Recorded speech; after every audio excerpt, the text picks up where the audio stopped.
안녕하세요, 매니준 매니저님. 네, 안녕하세요, 박준 매니저님. 네, 이번에 일드커버 역전 관련해서 이제 프루팅에 칼럼을 하나 기재하셨던데 그거에 대해서 간략하게 한번 소개해 주신다고 들었습니다. 네, 이번에 이제 제가 일드커버가 역전되었을 때 그 자산별 가격 움직임에 대한 네네. 시중 분석을 주된 내용으로 한 그런 칼럼을 작성하고요. 그때 당시 왜 일드커버 역전되었을 때 특정 자산들이 가격이 왜 이렇게 움직였는지 좀 그거에 대해서 좀 설명하는 그런 칼럼을 썼습니다. 그러면 혹시 왜 일드커버를 주제로 지금 시기에 작성을 하셨나요?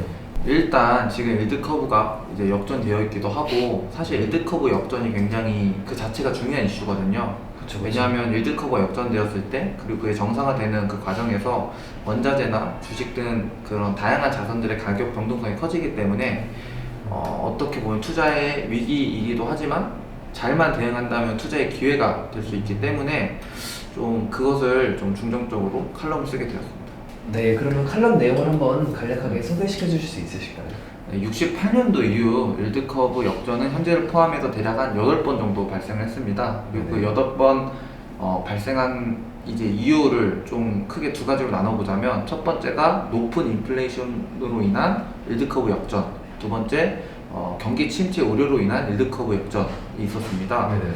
그래서 지금 이렇게 차트를 보시면 68년도 이후 일드커브 역전은 현재를 포함해서 대략 8번이 발생을 했습니다. 그리고 크게 두 가지 이유로 일드커브 역전이 됐습니다. 첫 번째는 높은 인플레이션으로 인한 일드커브 역전, 그리고 두 번째가 경기 침체로 인한 일드커버 역전. 일드커브 역전이 있습니다.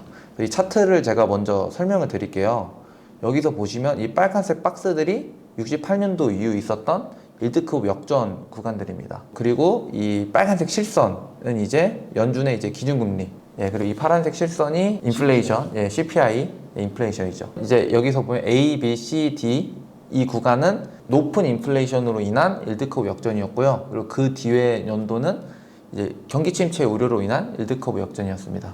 당연히 이렇게 서로 다른 이유로 일드커브 역전되었기 때문에 같은 현상이라도 다른 결과가 나오겠죠.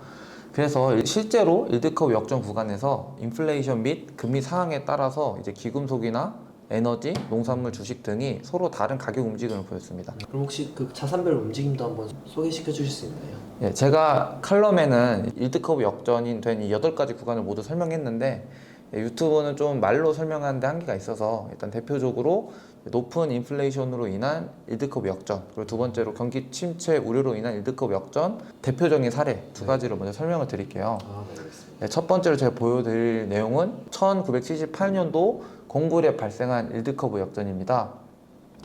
이제 여기로 보시면 이제 C 구간이죠. 이 C 구간이 이제 1978년도 공굴에 발생한 일드커브 역전인데 이때 보시면 굉장히 높은 인플레이션을 보이는 것을 확인하실 수 있습니다.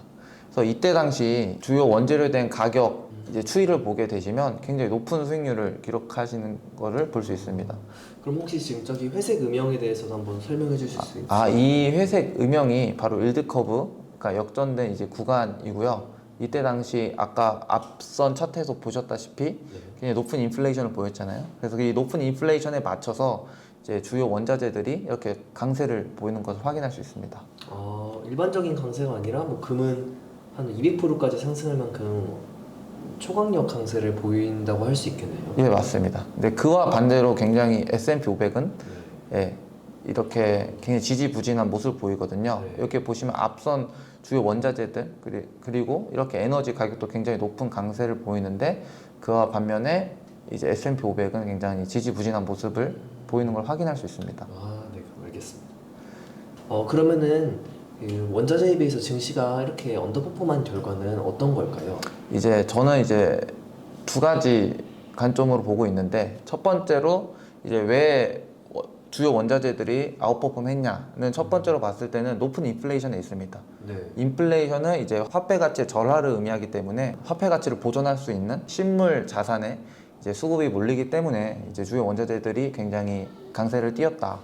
네, 그와 반면에 왜 이제 S&P 500 위험 자산은 왜 굉장히 언더퍼폼 했냐, 왜 굉장히 지지부진했냐, 그것을 보게 되면 이제 저는 이제 미국제 10년물을 조금 유심히 봐야 된다고 저는 생각을 합니다. 이제 미국채 10년물 수익률은 이제 무위험 수익률이죠. 왜냐하면 이론상 이제 원금을 보장해주기 때문이죠. 네. 근데 미국 주식 이제 S&P 500 같은 경우는 굉장히 이제 미국채 10년물 같이 이제 굉장히 듀레이션이 긴 자산이잖아요. 네네. 그렇기 때문에 그 두 개를 비교했을 때 무위험 자산 수익률이 이렇게 인플레이션이 높아지는 과정에서 상승하게 되면 위험 자산의 수익률이 굉장히 상대적으로 덜 매력적인 거죠. 왜냐하면 무위험 자산 수익률이 올라가는 것만큼. 예. 그래서 보통은 이제 위험 수익률과 이제 무위험 수익률을 비교할 때 리스크 프리미엄이란 개념을 쓰게 되는데, 이렇게 무위험 수익률이 인플레이션에 올라감에 따라 이런 리스크 프리미엄이 이제 줄어들게 되는 거죠.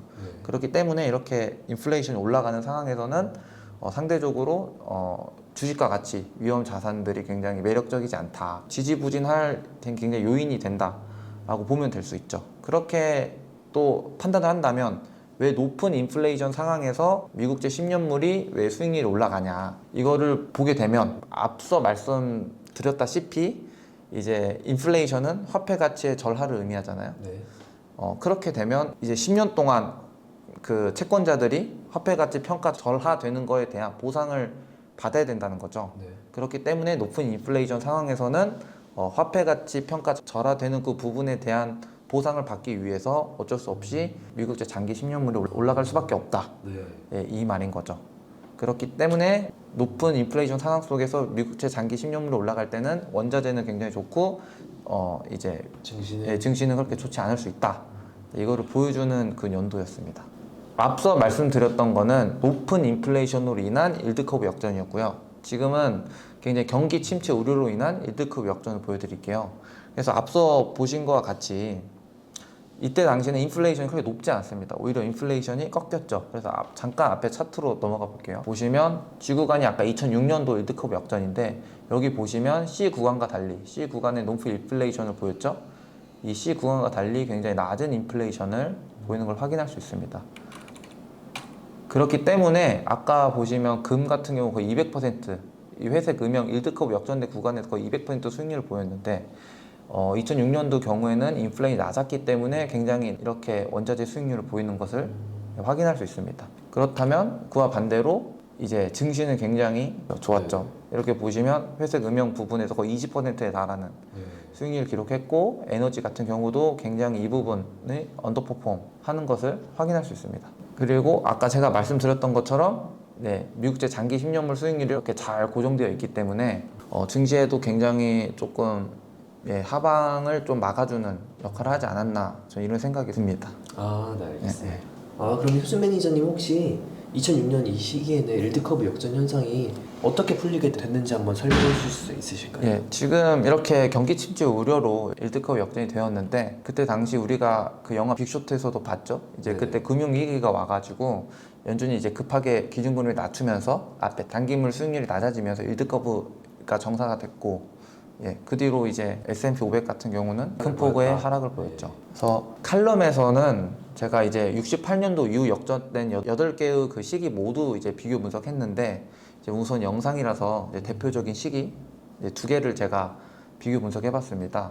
이제 그 2개는 높은 인플레이션으로 인한 일드커브 역전, 그리고 경기 침체로 인한 인플레이션 역전, 이 대표적인 2가지 사례를 제가 살펴봤는데요. 20세기 가장 위대한 투자자죠. 존 템플턴이 이제 투자에 있어 가장 비싼 말은 이번에는 다르다라고 했습니다. 과거가 미래에 그대로 이제 반복된다는 보장은 없지만 데이터와 역사를 통해서 입증된 사실을 알고 있어야 조금 더 나은 투자, 좀 위기에 대응할 수 있는 투자가 될 수 있지 않나 싶어서 이렇게 영상을 준비해봤고 칼럼도 작성하게 되었습니다. 네, 유익한 정보 감사하고 더 많은 내용은 이제 프루팅에서 확인하실 수 있죠? 네, 맞습니다. 프루팅에 이제 한 목요일쯤에 이제 업로드 될 예정이고, 혹시 이제 조금 난해하거나 좀 어려운 내용이 있다면 댓글 달아주시면 제가 아주 성실하게 답변을 할 수 있도록 하겠습니다. 네, 감사합니다. 수고하셨습니다. 감사합니다.